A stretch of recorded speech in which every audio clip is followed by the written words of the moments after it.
Hello everyone. Navratri के 9 दिनों में चलिए जानते हैं दुर्गा सप्तशती पाठ का महत्व। क्या है दुर्गा सप्तशती पाठ और क्यों करते हैं माँ की उपासना। चलिए जानते हैं संपूर्ण अर्थ सहित विस्तार से।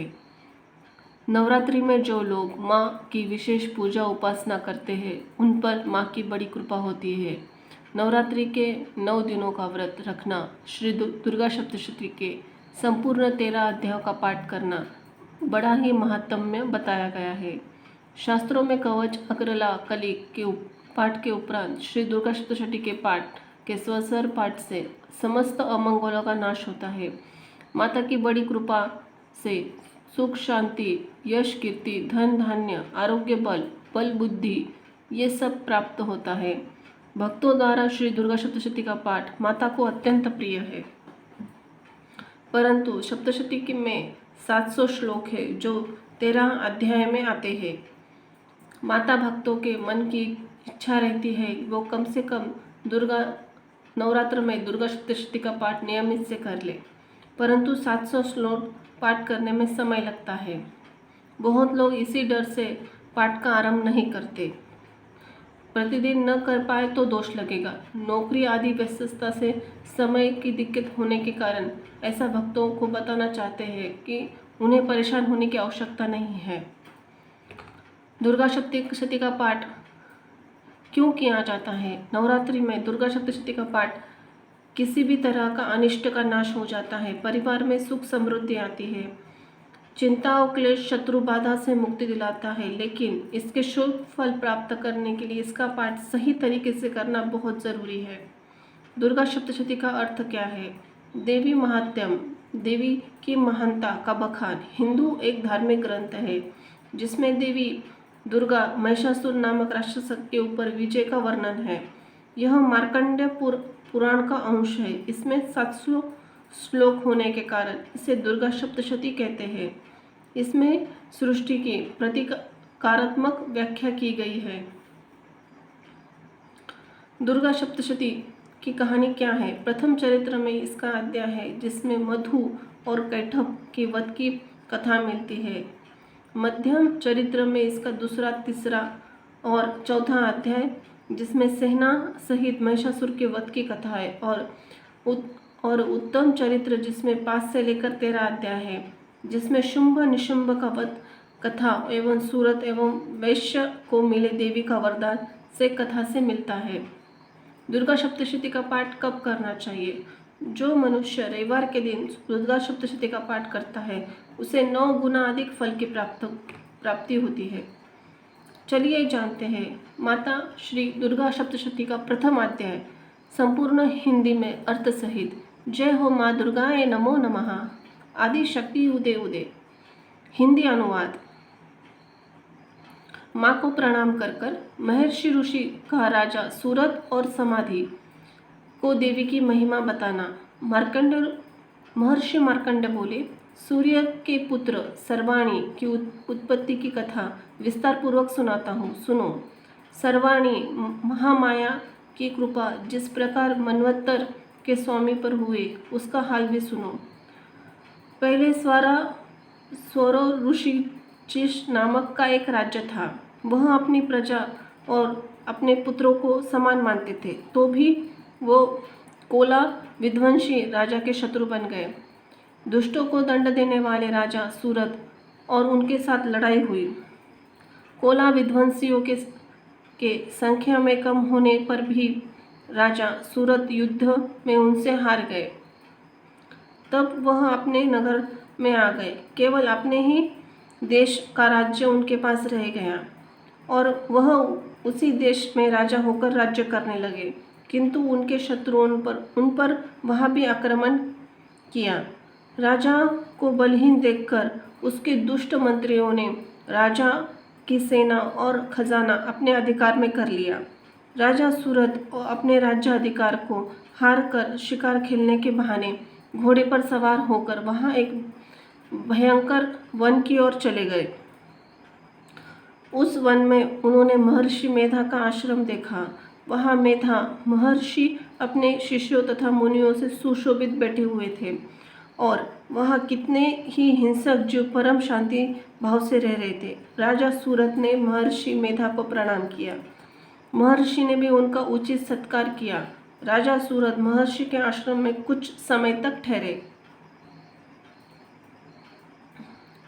अपने नगर की ममता के आकर्षण से राजा अपने मन में ही सोचने लगे। पूर्व काल में पूर्वजों ने जिस नगर का पालन किया था वह आज मेरे हाथ से निकल गया।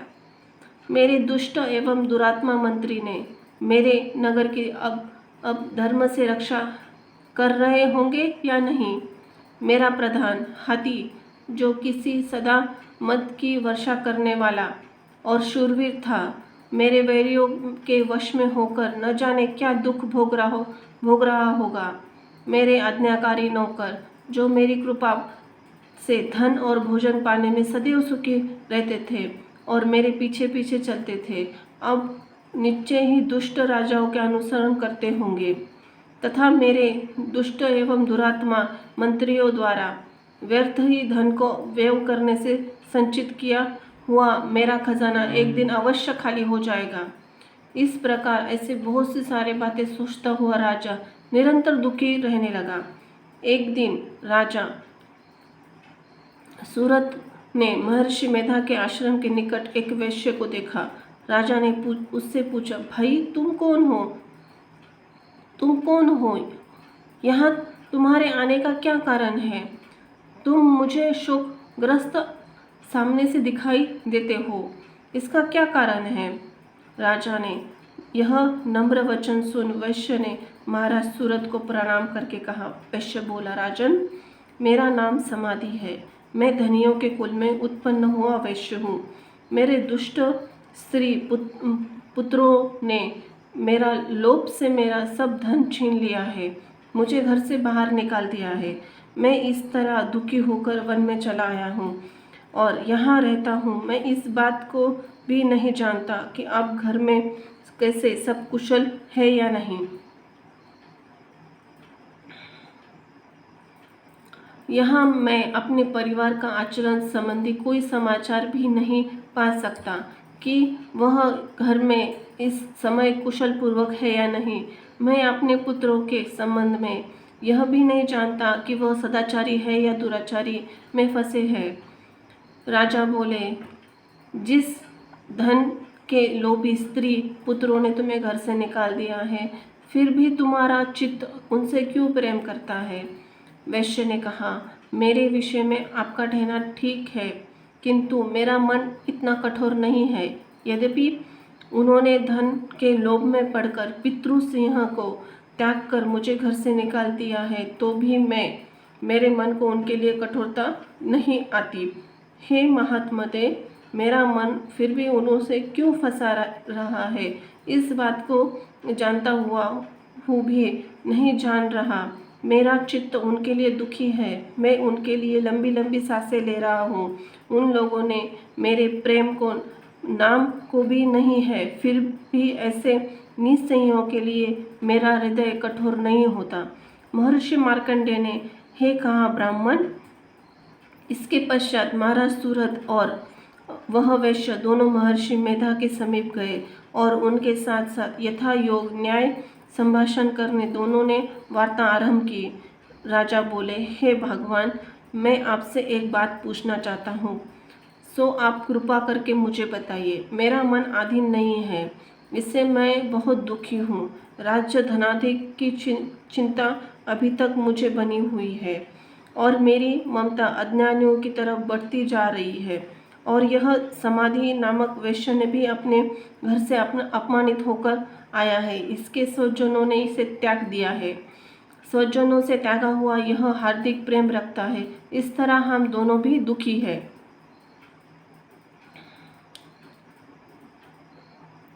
हे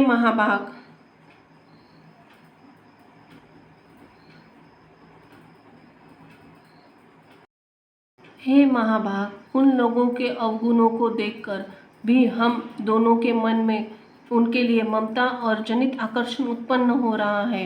हमारे ज्ञान रहते हुए ऐसा क्यों है? अज्ञानी मनुष्यों की तरह हम दोनों में यह मूर्खता क्यों है? महर्षि मेधा ने कहा, विषम मार्ग का सब ज्ञान सब जंतुओं को है। सब के लिए विषय पृथक पृथक होते हैं। कुछ प्राणी दिन में नहीं देखते और कुछ रात को, परंतु कई ऐसे जीव हैं जो दिन और रात दोनों में देख सकते हैं। यह सत्य है कि मनुष्य में ज्ञान प्रदान है, किंतु केवल मनुष्य ही ज्ञानी नहीं होता, पशु पक्षी आदि भी ज्ञान रखते हैं। जैसे यह पशु पक्षी ज्ञानी है, वैसे ही मनुष्य का ज्ञान है, और जो ज्ञान मनुष्य में वैसे ही पशुओं में भी है, तथा अन्य बातें भी दोनों को में एक जैसी पाई जाती हैं।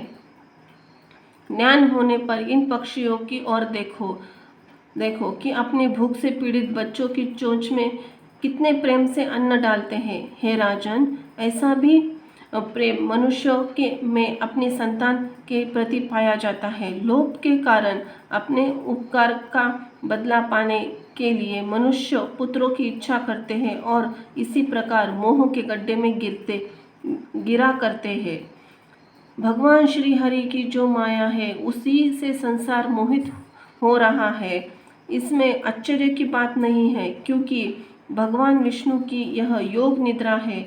यह माया ही है तो है जिसके कारण संसार मोह में जकड़ा हुआ है। यही महामाया भगवती देवी ज्ञानियों के चित्त को बलपूर्वक खींचकर मोह में डाल देती है और उसी द्वारा संपूर्ण जगत की उत्पत्ति होती है।